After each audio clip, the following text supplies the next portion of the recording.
We're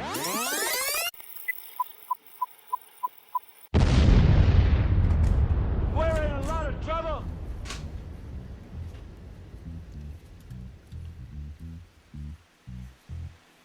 Hey everyone, welcome to the podcast. It is Tuesday, August 16th, 2022. Today I'm going to be talking about the FBI and whether or not these threats against the FBI are real or are they constructed to garner sympathy for the agency, or more likely constructed to further demonize Trump supporters and label members of the MAGA movement as domestic terrorists. I'm also going to be talking about Alex Berenson, the former New York Times reporter who was banned from Twitter for telling the truth about COVID and the COVID vaccine.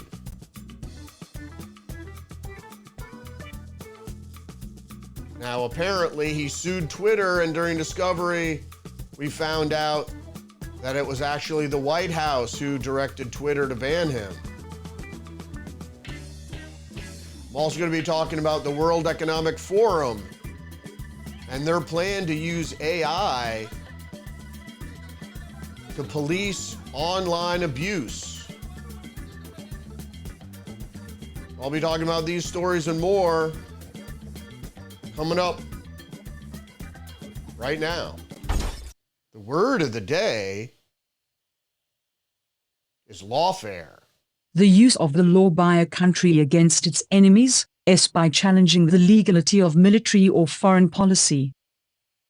Well, lawfare now has expanded, and this is from Wikipedia.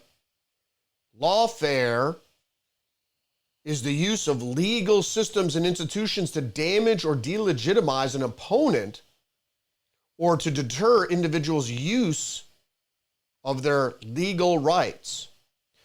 The term may also refer to the use of the legal system and principles against an enemy, such as by damaging or delegitimizing them, wasting their time and money, or winning a public relations victory. Alternatively, it may describe a tactic used by repressive regimes to label and discourage civil society or individuals from claiming their legal rights via national or international legal systems. This is especially common in situations where individuals and civil society use nonviolent methods to highlight or oppose discrimination, corruption, lack of democracy, limiting freedom of speech, violations of human rights, violations of international humanitarian law.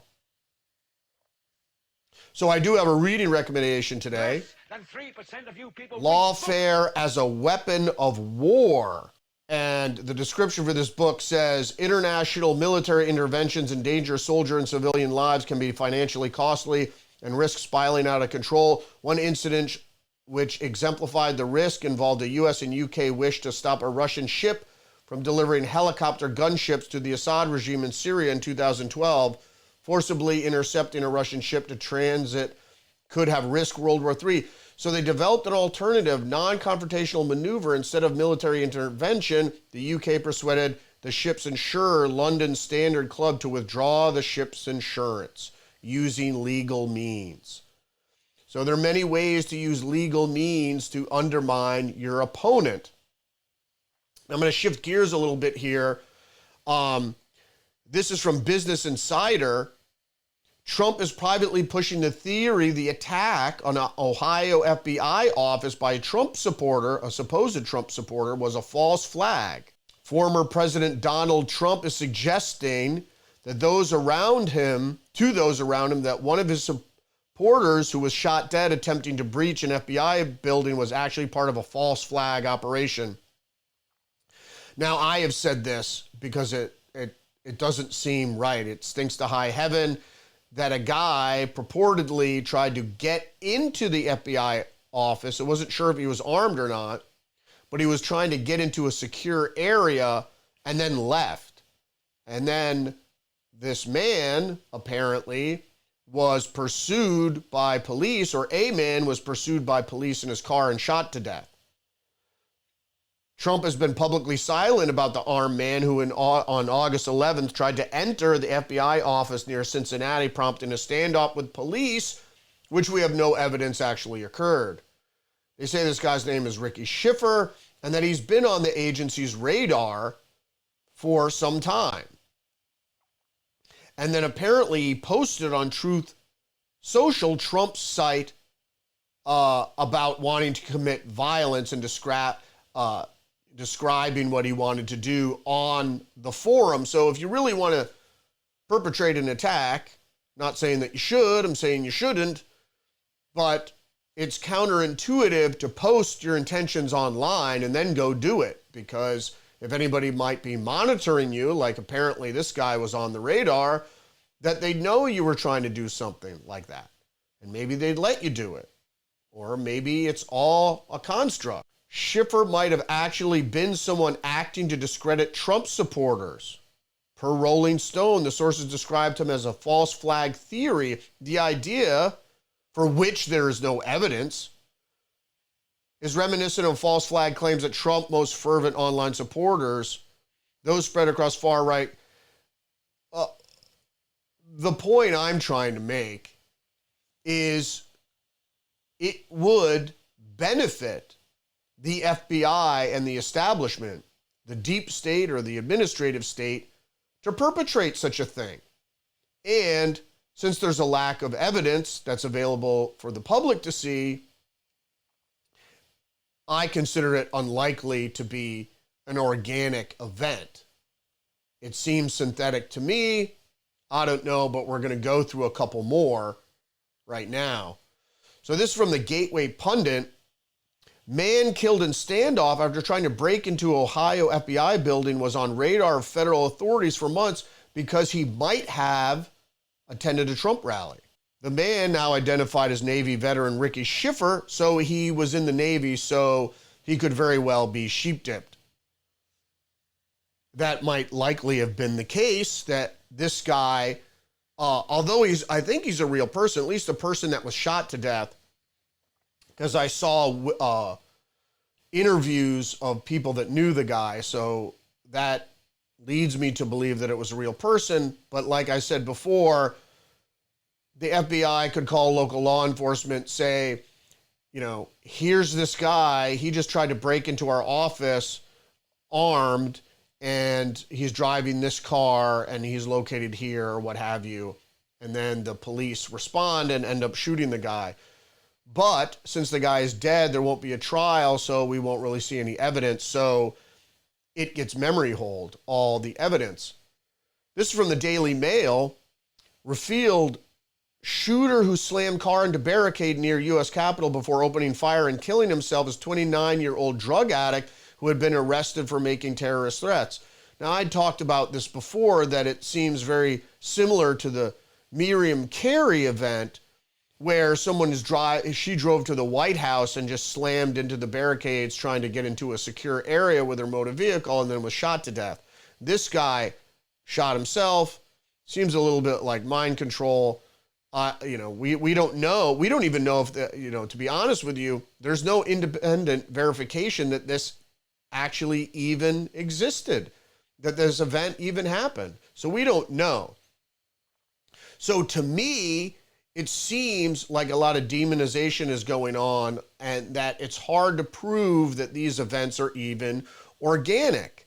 They say this guy, Richard York, is a lifelong criminal who was dead after he drove his car into a barricade near the U.S. Capitol in Washington, D.C., and then began firing gunshots in the air as he emerged from the vehicle, from the burning car that he lit on fire.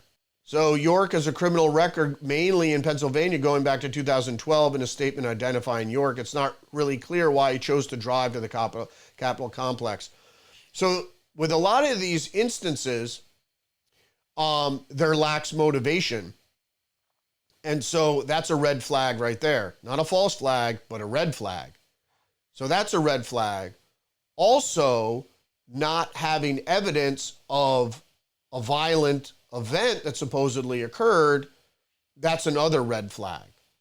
You know, if there's no video or eyewitness testimony or still pictures of bullet holes or something, when there's no evidence and they just come out and claim that an event happened or happened in a certain way, it's very likely that, especially, you know, if it's put out there by an agency, a 3-letter agency that isn't really trusted, we don't know. So we're moving to the next story here. This is from Fox. FBI bulletin warns of dirty bomb threat, increasing calls for civil war after raid of Mar-a-Lago. So you might have seen online is that what happened is that Trump supporters were really mad about the raid in Mar-a-Lago. So it needs to be spun in a PR stunt or several stunts that the FBI and DHS start just releasing stuff and go, you know, people are planning a civil war. The MAGA supporters are violent. Do we know this? We don't really know this. And are you going to trust the FBI or the Department of Homeland Security? From a bulletin that states one particular threat involved placement of a so-called dirty bomb in front of FBI headquarters. Wouldn't that be convenient? The thing about a dirty bomb is there might be an explosion, but the real threat is supposedly radioactive. So it's very easy to clear out an area saying there's a bomb threat. Oh, it's a dirty bomb went off. It's all there's radiation. Everyone be scared and just stay away from here. Who knows if this threat is actually real? I say no. Other people have brought up that it's unlikely that patriots, MAGA supporters, Trump supporters had the wherewithal to put this type of device together. I think all these threats, or most of the violent threats, are manufactured because people involved in the movement know that any violent rhetoric or actual violence is counterproductive to the movement.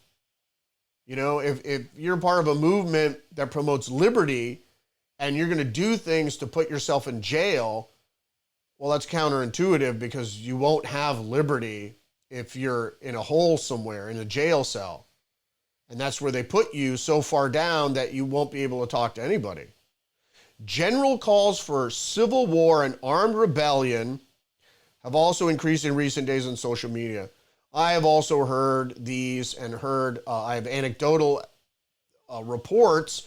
Friends of mine, coworkers of my wives are saying, is it time for the civil war? It's like, what are you people doing? This is really counterproductive. You have to beat them politically. And if they're cheating, you don't cheat back. You need to expose the cheat. So we'll see what happens with that. So they talk about this guy, Ricky Schiffer, which is going to be the go-to because he's dead. And so he can't refute anything they say about him. And they'll go to some of these other things that they're going to attribute to the raid on Mar-a-Lago. Threats of civil war in the U.S. grow after FBI raided Trump's home. And this is from the UK Metro. And they say that many of these events are going on still. In a leaked bulletin, the Department of Homeland Security said warnings in the wake of... Can we see? You mean the establishment, the established security state is telling us that people are threatening the established security state. I don't know. What do you think about that? That seems a little ridiculous. This is the newest one from CBS Pittsburgh. Mercer County man accused of threatening to kill FBI agents after Mar-a-Lago search. A Mercer County man is facing charges for allegedly threatening to slaughter FBI agents after a search of former President Mar-a-Lago, Donald Trump's Mar-a-Lago estate. A 46-year-old man, Adam Beese, is charged with influencing, impeding, or retaliating against federal law officers. According to prosecutors, Beese made multiple threats on Gab, writing everyone who works for the FBI, from the director down to the janitor who cleans the expletive toilets, deserve to die.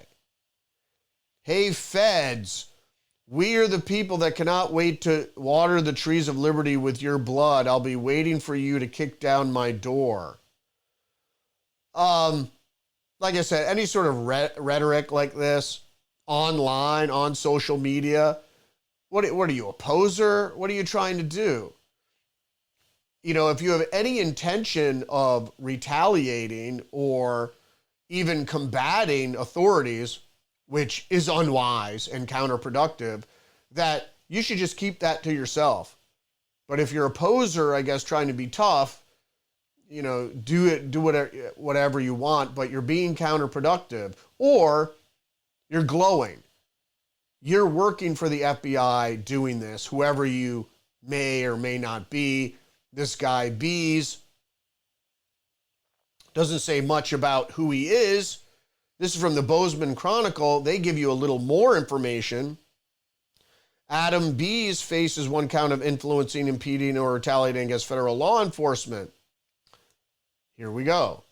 Bees, who works as a travel adventure photographer under the professional alias Adam Kenneth Campbell, first came to the FBI's attention due to a series of threats he began posting on the right-wing platform Gab 2 days after Mar-a-Lago.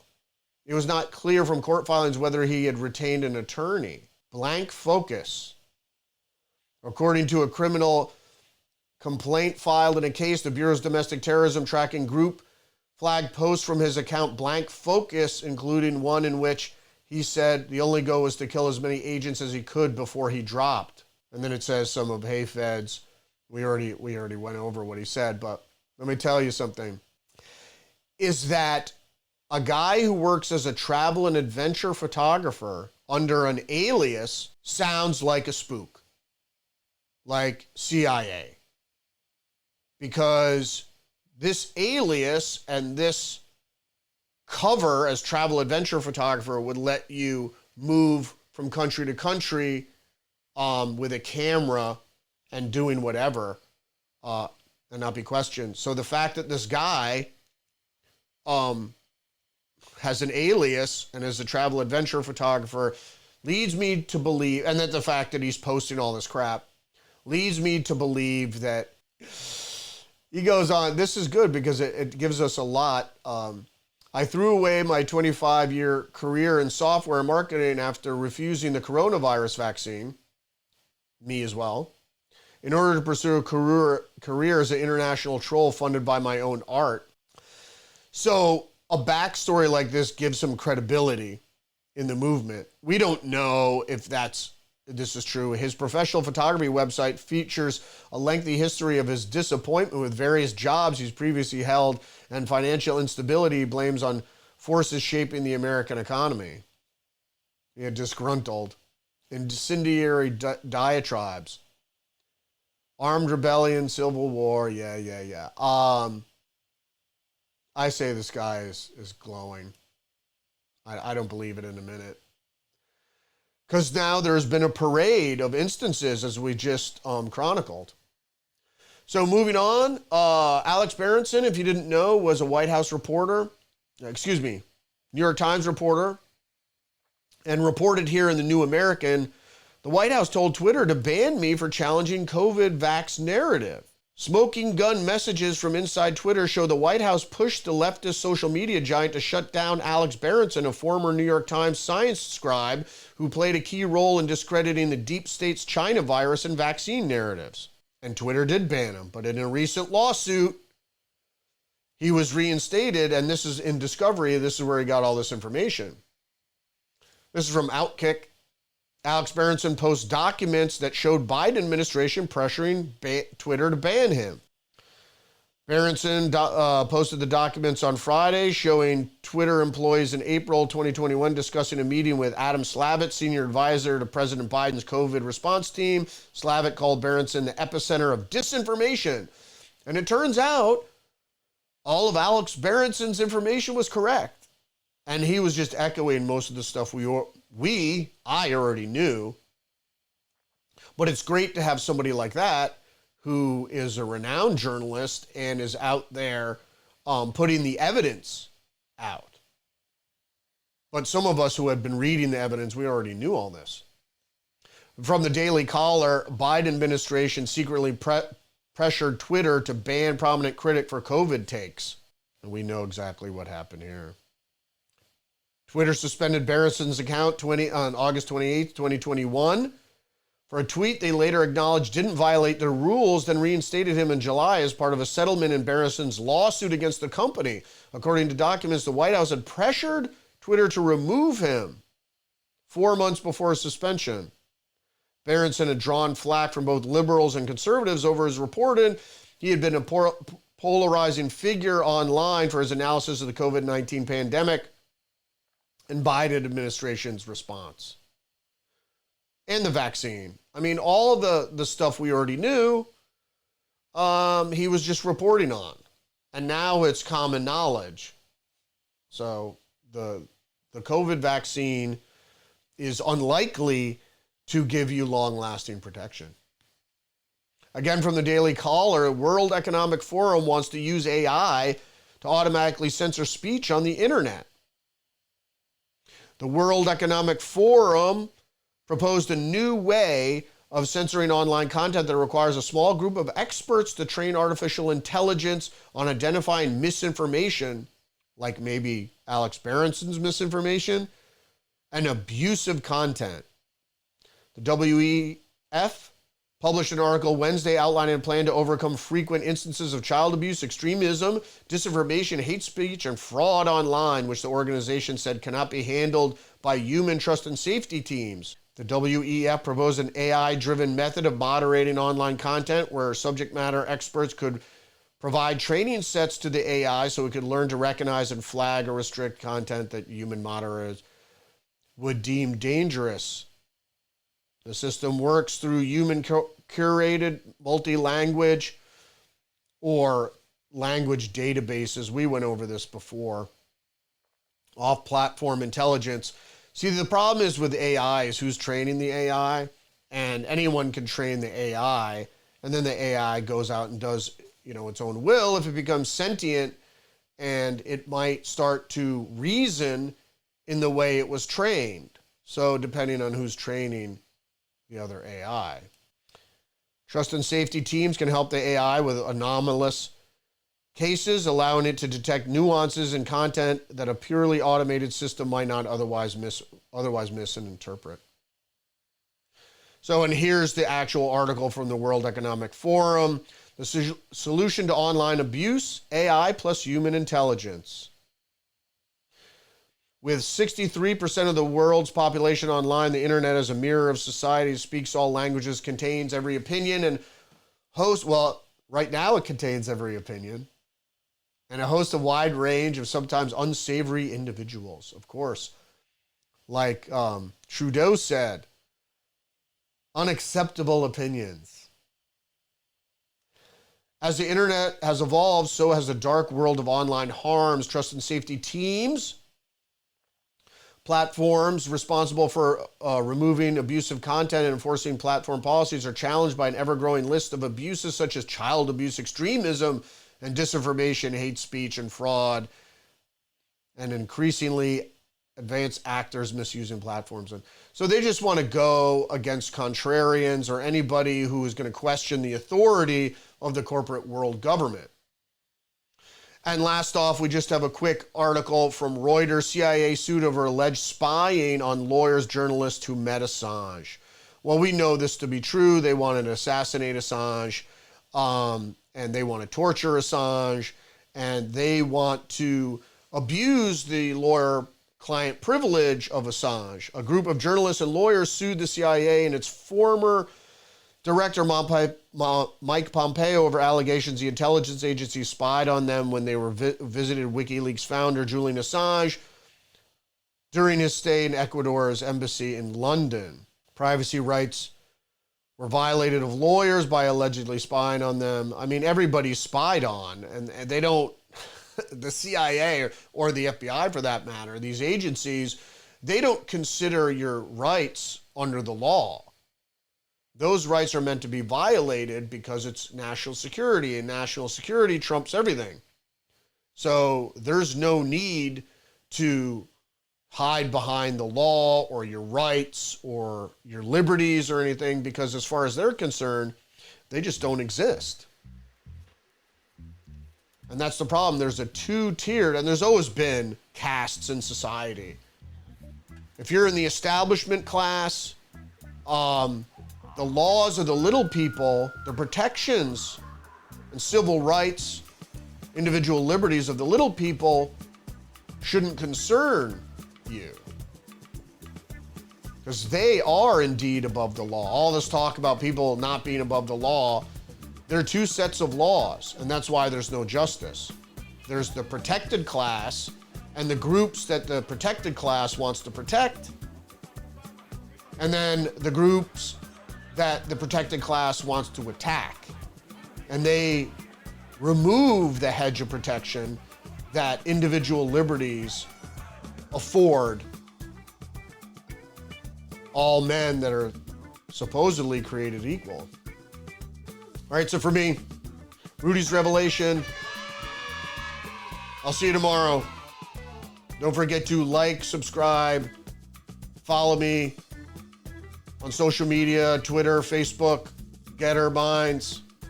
And don't forget to comment down below. Let me know what you think about these stories and my opinions.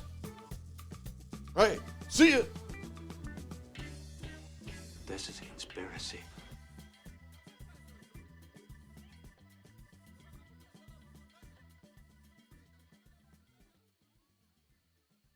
You can't handle the truth.